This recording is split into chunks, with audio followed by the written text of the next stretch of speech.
नीलम गोऱ्हेंनी लक्षवेधी लावायला आमदारांकडून पैसे घेतले, प्रत्युत्तर देताना खासदार संजय राऊतांचा सनसनाटी आरोप, माहिती आणि पुरावे असल्याचाही दावा.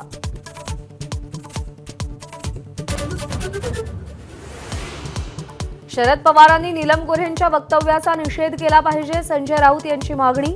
चिखलफेकीची जबाबदारी शरद पवार झटकू शकत नसल्याचंही वक्तव्य. विधानसभा उमेदवारीसाठी नीलम गोऱ्हेंनी पैसे घेतले, नाशिकचे माजी महापौर विनायक पांडेंचा आरोप. पैशांशिवाय गोऱ्हे कार्यकर्त्यांना न्याय देत नसल्याचाही दावा. जनता दरबारमुळे शिवसेना भाजपमध्ये शीतयुद्ध, एकनाथ शिंदेंच्या ठाण्यात मंत्री गणेश नाईकांचा जनता दरबार, तर पालघरमध्ये जनता दरबार घेण्याची सरनाईकांची घोषणा.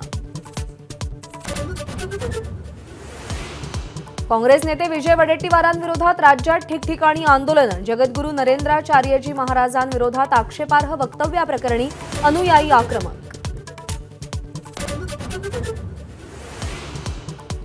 कृषी मंत्री कोकाटेंच्या भवितव्याचा आज फैसला. सत्र न्यायालय शिक्षेला स्थगिती देणार का याची उत्कंठा. स्थगिती न मिळाल्यास आमदारकी रद्द करण्यासाठी राहुल नार्वेकरांवर दबाव वाढणार.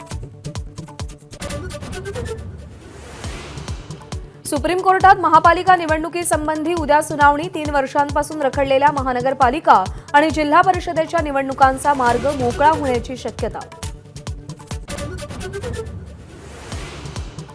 महाकुंभमेळ्यात पंकजा मुंडे, अभिनेता अक्षय कुमार, आयपीएस विश्वास नांगरे पाटलांचं पवित्र स्नान. 3 दिवसांनी महाकुंभचा समारोप होणार.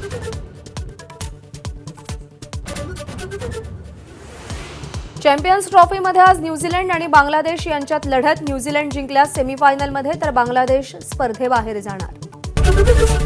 एबीपी माझा, उघडा डोळे बघा नीट.